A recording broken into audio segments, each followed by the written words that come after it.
La primera bienaventuranza, un sermón predicado por Charles Spurgeon en el año de 1873 y publicado el jueves 5 de agosto de 1909. Bienaventurados los pobres en espíritu, porque de ellos es el reino de los cielos. Mateo 5, versículo 3. Teniendo en mente el propósito del discurso de nuestro Salvador, que era describir a los que son salvos y no era declarar el plan de salvación, vamos a considerar ahora la primera de las bienaventuranzas. Bienaventurados los pobres en espíritu, porque de ellos es el reino de los cielos. Para que una escalera pueda ser útil, debe tener su primer escalón cerca del suelo, pues de lo contrario, los escaladores débiles no serían capaces de subir nunca por ella. Habría constituido un gravoso desaliento para los de fe tambaleante que la primera bienaventuranza hubiera sido dada a los de limpio corazón. El joven principiante no tiene ninguna aspiración a esa excelencia. En cambio, puede alcanzar la pobreza de espíritu sin traspasar su línea.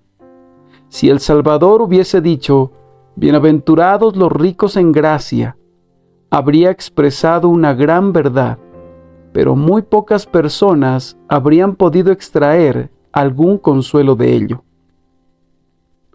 Nuestro instructor divino comienza por el principio, con el propio ABC de la experiencia, y de esta forma permite que los bebés de la gracia aprendan de él. Si hubiese comenzado con logros más elevados, los más pequeñitos se habrían quedado rezagados. Un paso gigantesco al pie de estas sagradas escaleras habría impedido rotundamente que muchos intentaran ascender. Pero, estimulados por un escalón a su alcance, que muestra la inscripción, bienaventurados los pobres en espíritu, miles son inducidos a seguir el camino celestial.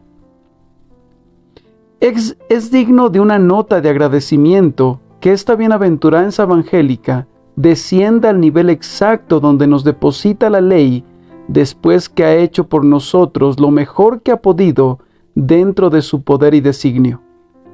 Lo máximo que la ley puede hacer por nuestra humanidad caída es mostrarnos nuestra pobreza espiritual y convencernos de ella. No puede enriquecer al hombre bajo ningún punto de vista. Su mayor servicio es arrancarle su imaginaria riqueza de justicia propia, mostrarle su abrumador adeudo con Dios y postrarlo rostro en tierra, lleno de desconfianza en sí mismo. Como Moisés, la ley enseña el camino que parte de Gosén, que conduce al desierto y que lleva a las márgenes de un río infranqueable, pero no puede hacer nada más. Necesitamos a Josué, Jesús, para que divida el Jordán y nos conduzca a la tierra prometida.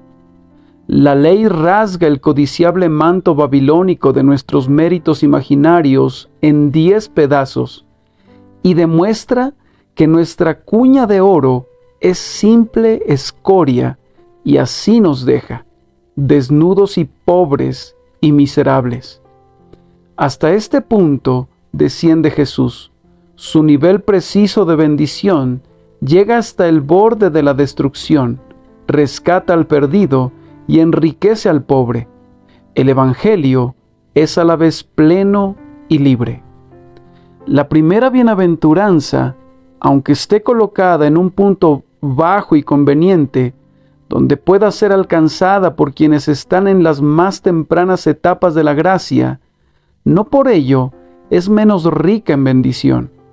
La misma palabra es usada en el mismo sentido tanto al principio como al final de la cadena de las bienaventuranzas.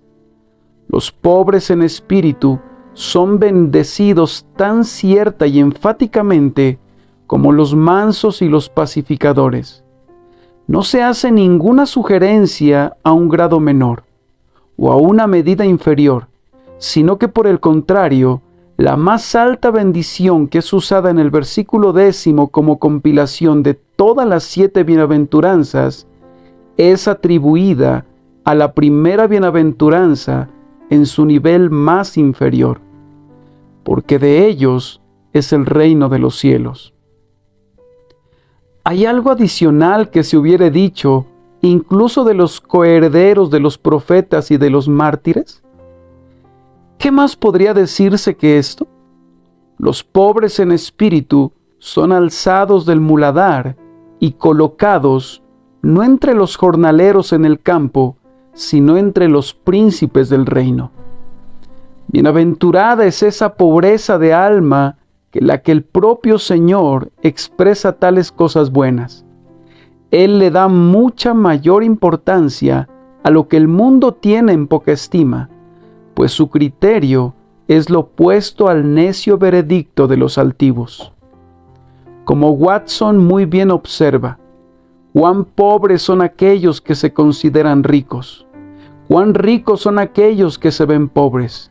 Yo la llamo la joya de la pobreza. Hay algunas paradojas en la religión que el mundo no puede entender. Que un hombre se vuelva un necio para ser sabio, que salve su vida perdiéndola y que sea hecho rico siendo pobre. Sin embargo, debe procurarse esta pobreza más que las riquezas. Bajo estos harapos está oculto un manto de oro, y de este esqueleto fluye miel. El motivo de colocar primero esta bienaventuranza radica en que es la primera en materia de experiencia. Es esencial para los caracteres subsiguientes. Está detrás de cada uno de ellos y es el único terreno en el que pueden ser producidos los otros. Ningún hombre se lamenta delante de Dios a menos que sea pobre en espíritu, ni tampoco se vuelve manso hacia otros mientras no tenga una opinión humilde de sí mismo. El hambre y la sed de justicia no son posibles para quienes tienen una alta opinión de su propia excelencia, y la misericordia para con quienes ofenden es una gracia demasiado difícil para quienes no son conscientes de su propia necesidad espiritual. La pobreza en espíritu es el atrio del templo de las bienaventuranzas. Así como un hombre sabio no planea nunca edificar las paredes de su casa mientras no haya acabado los cimientos, así tampoco nadie que sea diestro en las cosas divinas esperaría ver algunas de las virtudes más elevadas allí donde la pobreza en espíritu esté ausente. Mientras no seamos vaciados del yo, no podremos ser llenados con Dios. Debemos ser desvestidos antes de que podamos ser vestidos con la justicia que es del cielo. Cristo no será precioso nunca mientras no seamos pobres en espíritu. Debemos ver nuestras propias necesidades antes de que podamos percibir su riqueza. El orgullo ciega los ojos y la humildad sincera debe abrirlos, pues de otra manera las bienaventuranzas de Jesús estarían ocultas de nosotros para siempre. La puerta estrecha no es lo suficientemente ancha para permitir la entrada del hombre que es grande en su propia opinión. Es más fácil que un camello pase por el ojo de una aguja que un hombre engreído por sus propias riquezas espirituales entre en el reino del cielo. Por esta razón es claro que el carácter descrito en relación con la primera bienaventuranza es esencial para la producción de aquellas que siguen después, y a menos que un hombre lo posea, busca en vano el favor proveniente de las manos del Señor. Los orgullosos son maldecidos. Su orgullo es suficiente para acarrearles la maldición y los deja fuera de la mirada divina. Al altivo mira de lejos. Los pobres en espíritu son bienaventurados, pues Jehová tiene una tierna mirada para ellos y para sus oraciones. Es digno de una doble mención que esta primera bienaventuranza sea dada más bien a la ausencia que a la presencia de cualidades encomiables. Es una bienaventuranza que no es para el hombre que es distinguido por esta virtud o notable por aquella excelencia, sino para aquel cuya característica principal sea que confiesa sus propias tristes deficiencias. Esto es intencional para que la gracia sea vista más manifiestamente, poniendo su mirada primero no en la pureza, sino en la pobreza, no sobre los que muestran misericordia, sino sobre los que necesitan misericordia, no en aquellos que son llamados hijos de Dios, sino en aquellos que claman: no somos dignos de ser llamados tus hijos. Dios no necesita nada de nosotros excepto nuestras necesidades, y éstas le dan espacio para mostrar su munificencia al suplirlas libremente.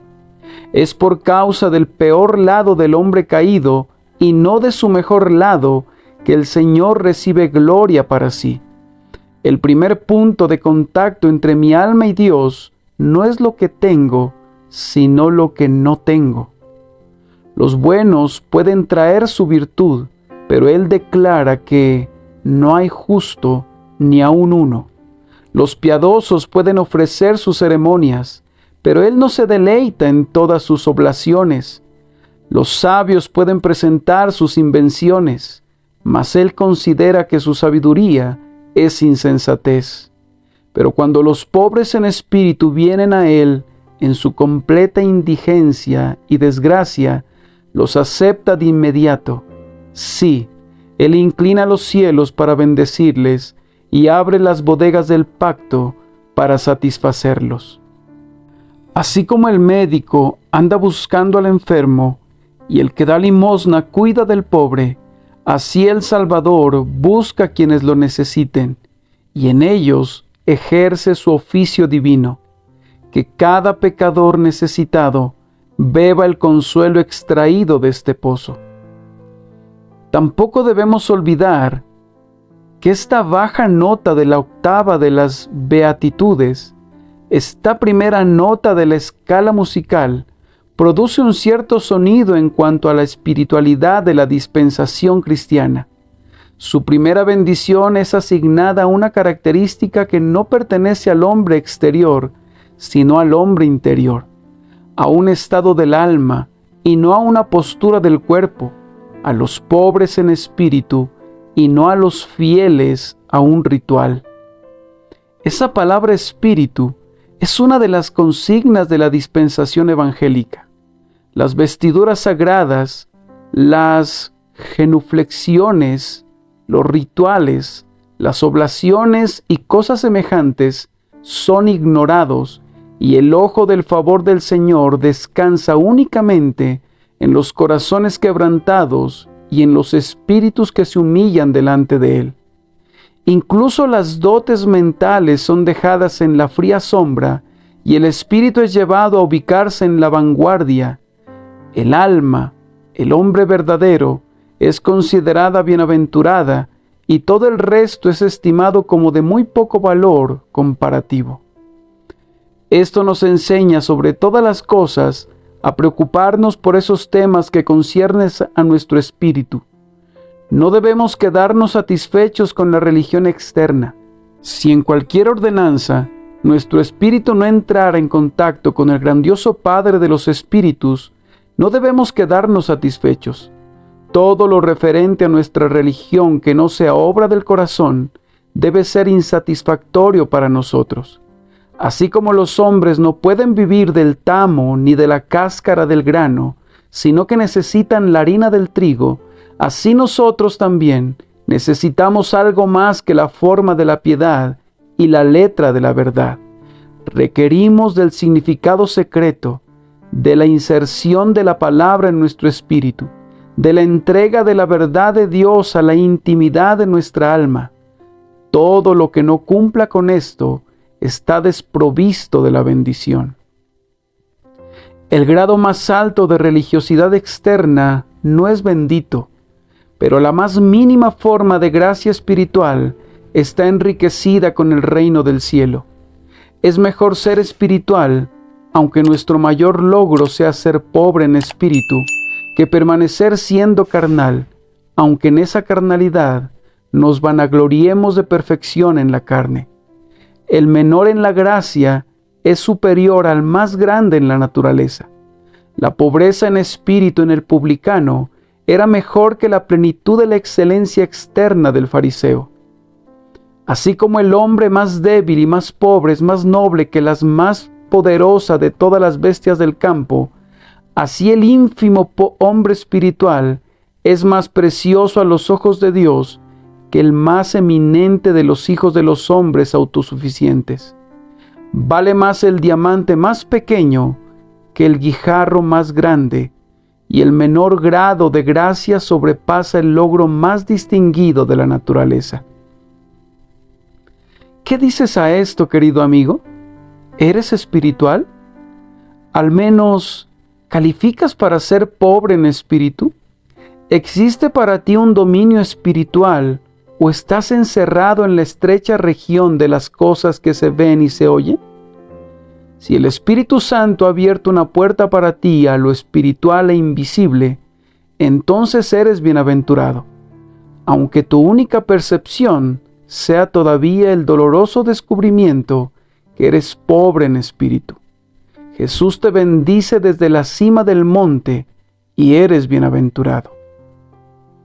Acercándonos aún más a nuestro texto, observamos primero que la persona descrita ha descubierto un hecho, ha confirmado su propia pobreza espiritual y, en segundo lugar, es consolado por un hecho, pues posee el reino de los cielos.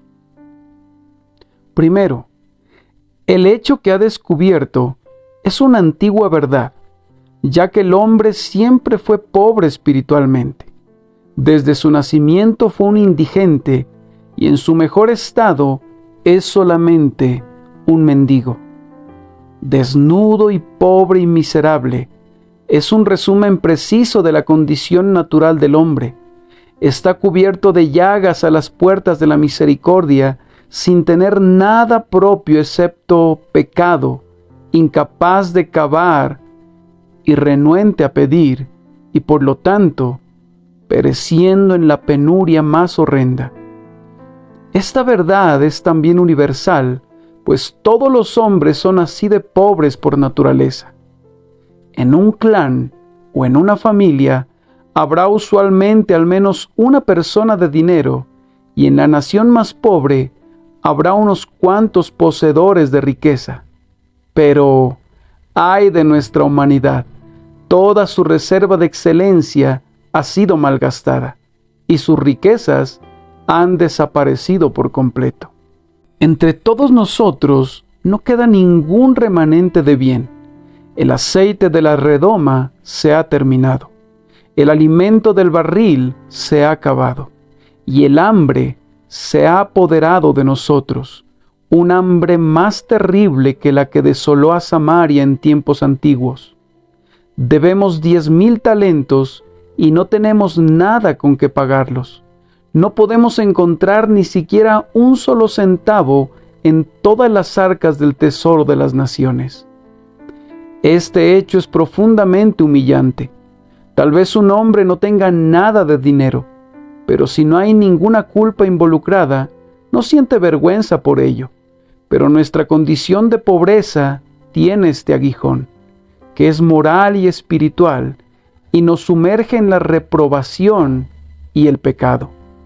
A menudo, el pobre esconde su rostro como alguien que está grandemente avergonzado, pero nosotros tenemos una causa mucho mayor para avergonzarnos, pues hemos vivido disolutamente, hemos gastado la riqueza de nuestro Padre y nos hemos sumido en la penuria y en la deshonra.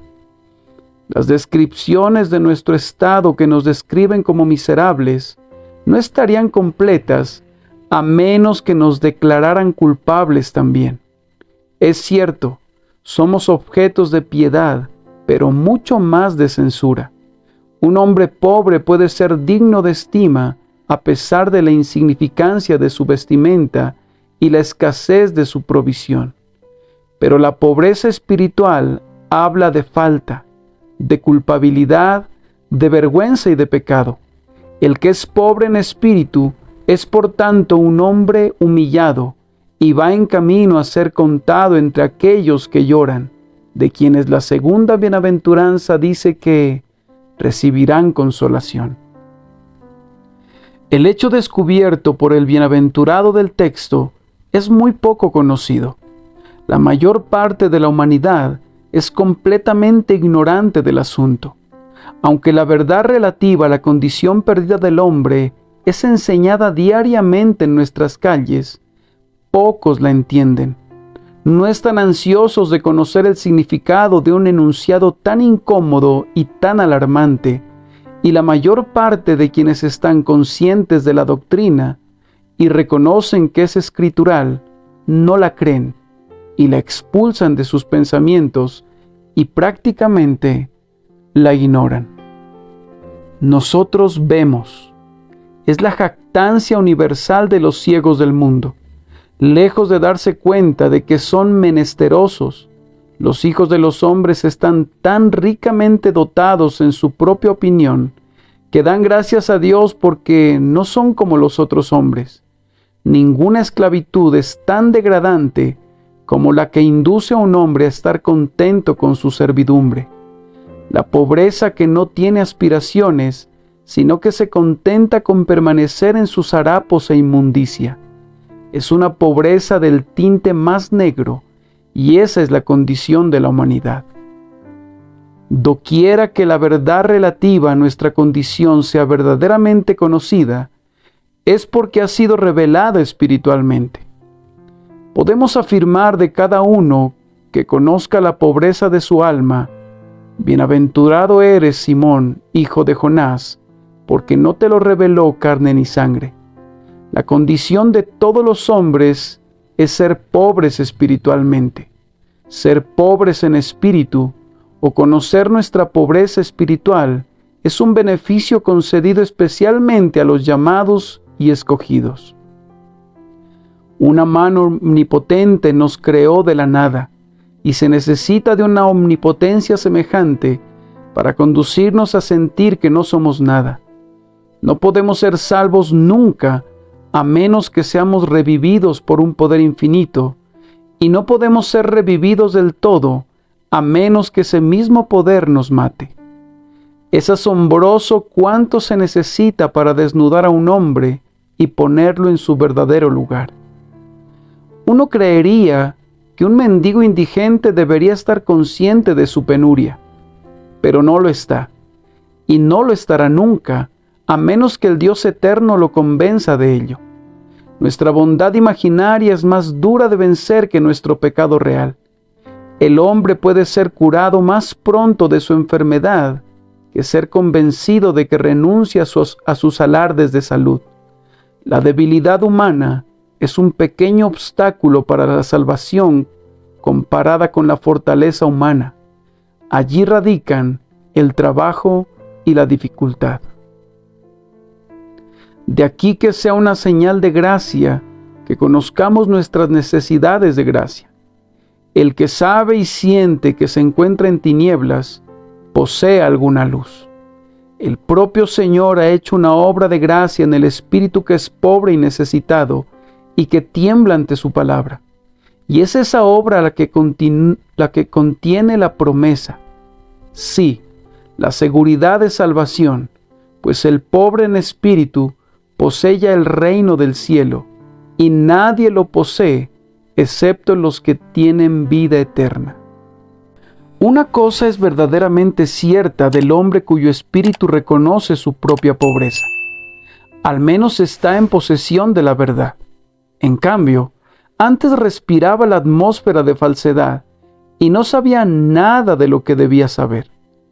Independientemente de cuán dolorosa sea la pobreza en espíritu, es el resultado de la verdad, y habiéndose puesto un cimiento para la verdad, se agregará luego otra verdad, y el hombre permanecerá en la verdad. Todo lo que otros creen saber en lo concerniente a su propia excelencia espiritual no es sino una mentira, y ser rico en mentiras es ser horrorosamente pobre. La seguridad carnal, el mérito natural y la confianza en sí mismo, independientemente de cuánta paz falsa produzcan, son solo formas de la falsedad que engañan al alma. Pero cuando un hombre descubre que está perdido, por naturaleza y por práctica, ya no es más un completo indigente en relación a la verdad, pues al menos posee algo precioso, ya que una moneda acuñada por la verdad ha sido puesta en su mano. En lo que a mí respecta, mi oración constante es que pueda conocer lo peor de mi caso, sin importar lo que me cueste ese conocimiento. Yo sé que una evaluación precisa de mi propio corazón no puede resultar en otra cosa que en el abatimiento de mi propia estima. Pero Dios no quiera que se me ahorre la humillación que brota de la verdad. Las dulces manzanas de la propia estima son un veneno mortal. ¿Quién desearía ser destruido por ese veneno? Las frutas amargas del conocimiento propio son siempre saludables, especialmente cuando se tragan con las aguas del arrepentimiento y son endulzadas con un trago proveniente de los pozos de la salvación. El que ama su propia alma no las despreciaría. Bienaventurado, de conformidad a nuestro texto, es el pobre abatido que reconoce su condición perdida y queda convenientemente impresionado por eso. Aunque no sea sino un principiante en la escuela de la sabiduría, es un discípulo y su Señor lo anima con una bienaventuranza. Sí, pues lo declara como uno de aquellos a quienes es dado el reino del cielo.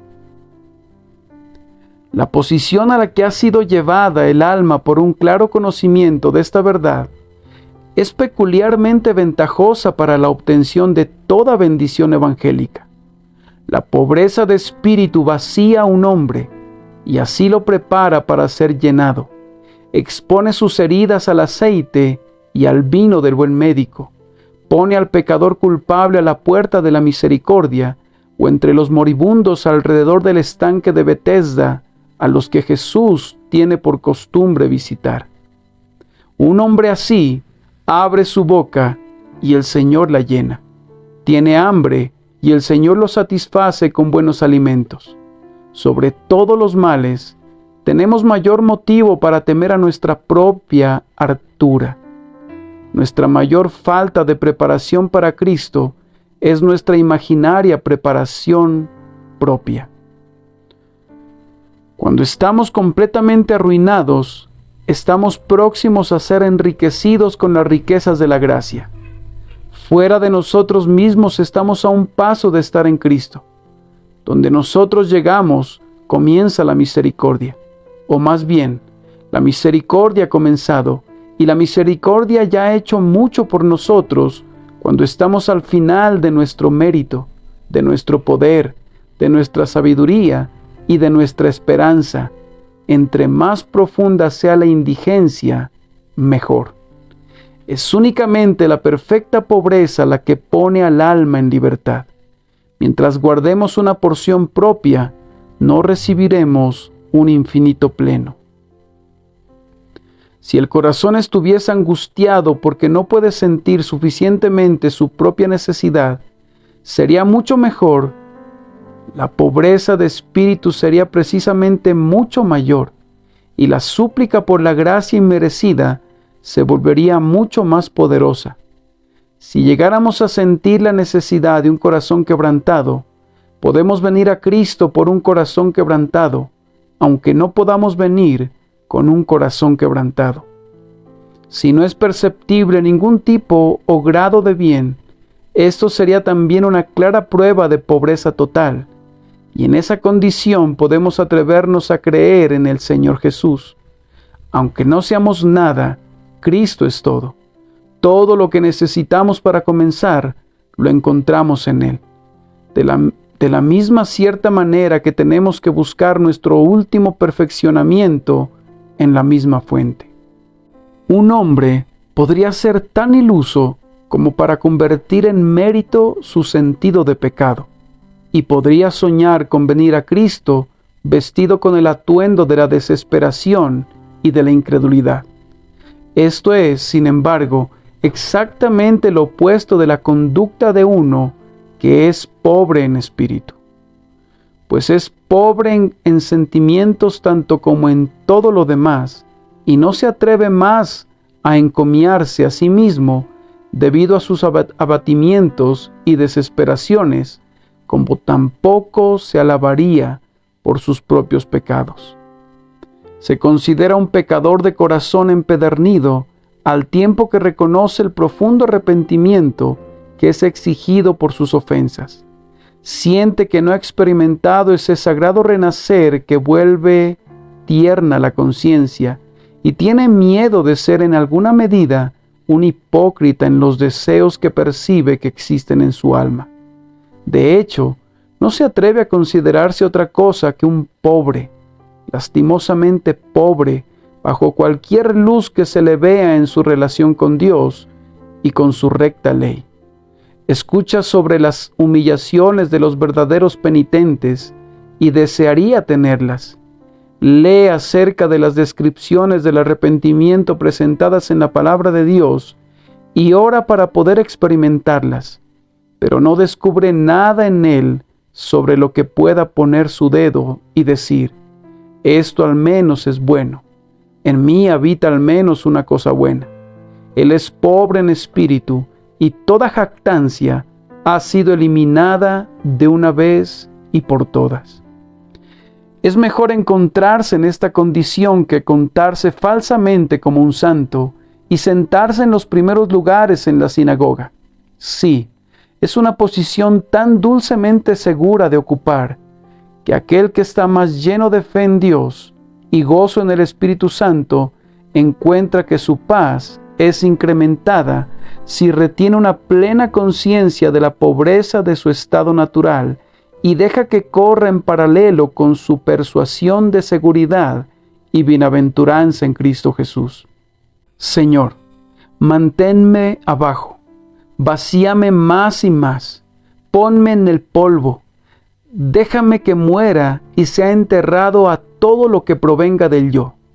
Entonces Jesús vivirá en mí y reinará en mí y será en verdad mi todo en todo. A algunos les parecerá que es poca cosa ser pobre en espíritu. Que tales personas recuerden que nuestro Señor ubica de tal manera esta condición graciosa del corazón, que es la primera piedra del ascenso celestial de las bienaventuranzas. ¿Y quién podría negar que los escalones que siguen de ella sean sublimes más allá de toda medida? Es algo inexpresablemente deseable ser pobre en espíritu, si es este el camino a la pureza de corazón y al carácter de los pacificadores, que es semejante al de Dios. ¿Quién no pondría su cabeza sobre la piedra de Jacob para gozar del sueño de Jacob? ¿Quién desdeñaría el cayado con el que en pobreza atravesó el Jordán, si tan solo pudiese ver el reino del cielo abierto como lo hizo el patriarca? Demos la bienvenida a la pobreza de Israel, si es una parte de las condiciones para que recibamos la bendición del Dios de Israel. En lugar de despreciar a los pobres en espíritu, haríamos bien en considerarlos como en posesión de la aurora de la vida espiritual, el germen de todas las gracias, la iniciativa de la perfección, la evidencia de la bendición. Segundo, habiendo comentado todo esto acerca del carácter de quienes son pobres en espíritu, que son formados por el conocimiento de un hecho, tenemos que notar ahora que son alentados y vueltos bienaventurados por un hecho, porque de ellos es el reino de los cielos. No es una promesa en cuanto al futuro, sino una declaración en cuanto al presente. No dice de ellos será, sino de ellos es el reino de los cielos. esta verdad es claramente revelada en muchas escrituras por inferencia necesaria. Pues primero, el Rey del reino celestial es representado constantemente como reinando sobre los pobres. David dice en el Salmo 72, «Juzgará a los afligidos del pueblo, salvará a los hijos del menesteroso. Tendrá misericordia del pobre y del menesteroso, y salvará la vida de los pobres». Como su Virgen Madre cantó, «Quitó de los tronos a los poderosos y exaltó a los humildes, a los hambrientos colmó de bienes y a los ricos envió vacíos». Todos los que se alistan bajo el estandarte del Hijo de David son como aquellos que antaño vinieron al hijo de Isaí en la cueva de Adulam. Todos los afligidos y todo el que estaba endeudado y todos los que se hallaban en amargura de espíritu, y fue hecho jefe de ellos. Este a los pecadores recibe y con ellos come. Su título era un amigo de publicanos y de pecadores. Por amor a vosotros se hizo pobre, siendo rico. Y es por tanto conveniente que los pobres sean reunidos con él. Como Jesús ha elegido a los pobres en espíritu para que sean sus súbditos, y ha dicho, «No temáis, manada pequeña, porque a vuestro Padre le ha placido daros el reino». Veamos cuán cierto es que ellos son bienaventurados. La regla del reino es tal que solo los pobres en espíritu perseverarán. Para ellos es un fácil yugo del cual no sienten ningún deseo de ser liberados. Dar a Dios toda la gloria no es una carga para ellos. Olvidarse del yo no es un mandamiento difícil. El lugar de la humildad les viene bien. Cuentan como un honor el servicio de la humillación. Pueden decir con el salmista, Salmo 131:2, «En verdad que me he comportado y he acallado mi alma como un niño destetado de su madre, como un niño destetado está mi alma». La abnegación y la humildad, que son deberes primordiales del reino de Cristo, resultan fáciles únicamente para aquellos que son pobres en espíritu. Una mente humilde ama los deberes humildes y está deseosa de besar a la flor más insignificante que crece en el valle de la humillación. Pero para otros, un hermoso espectáculo en la carne es una gran atracción, y la exaltación del yo es el principal objetivo de la vida. La declaración de nuestro Señor, «De cierto os digo, que si no os volvéis y os hacéis como niños, no entraréis en el reino de los cielos», es una regla de hierro que excluye a todos, excepto a los pobres en espíritu. Pero al mismo tiempo, es una puerta de perla que admite a todos los que son de ese carácter. Los privilegios del reino son de tal naturaleza que únicamente los espiritualmente pobres valoran. Para otros, son como perlas echadas delante de los cerdos. El que tiene justicia propia no valora el perdón. Aunque le haya costado al Redentor la sangre de su vida, no le importa la regeneración. Aunque sea la mayor obra del Espíritu Santo, y no da gran importancia a la santificación, aunque sea el Padre mismo el que nos hizo aptos para participar de la herencia de los santos en luz. Evidentemente, las bendiciones del pacto estaban dirigidas a los pobres en espíritu. No hay ni una sola de ellas que sea valiosa para el fariseo. Un manto de justicia implica nuestra madurez. El maná del cielo implica la falta de pan terrenal. La salvación es vanidad si los hombres no estuviesen en ningún peligro. Y la misericordia es una irrisión si no estuviesen llenos de pecado. La Carta Constitucional de la Iglesia está escrita sobre la suposición que está formada por los pobres y los necesitados, y no tendría sentido si no fuera así. La pobreza de espíritu abre los ojos para ver la preciosidad de las bendiciones del pacto. Como afirma un viejo puritano, el que es pobre en espíritu es un admirador de Cristo, tiene elevados conceptos de Cristo y da un gran valor y aprecio a Cristo. Se oculta en las heridas de Cristo, se baña en su sangre, se envuelve en su manto, ve una carestía espiritual y una hambruna en casa, pero busca a Cristo y clama: Señor, muéstrate a mí, y eso me basta. Ahora, como el Señor no ha hecho nada en vano, puesto que descubrimos que los privilegios del reino del Evangelio son únicamente adecuados para los pobres en espíritu, podemos estar seguros que fueron preparados para ellos y les pertenecen a ellos. Además, es claro que únicamente aquellos que son pobres en espíritu reinan realmente como reyes para Dios. La corona de este reino no se ajustaría a toda cabeza. De hecho, no se acomoda a la frente de nadie, excepto a la del pobre en espíritu. Ningún orgulloso reina, pues es el esclavo de sus jactancias, el siervo de su propia altivez. El mundano ambicioso quiere hacerse de un reino, pero no posee ninguno. Los humildes de corazón están contentos, y en ese contentamiento son conducidos a reinar. Los espíritus elevados no conocen el descanso. Únicamente el humilde de corazón goza de paz. El conocimiento de sí mismo es la vía para la conquista de sí mismo, y la conquista de sí mismo es la mayor de todas las victorias. El mundo busca un hombre autosuficiente, duro, ambicioso y altivo, y dice que tiene el porte de un rey. Y sin embargo, en verdad, los reyes verdaderos son mansos y humildes entre sus semejantes, como el Señor de todo, y en su inconsciencia del yo yace el secreto de su poder.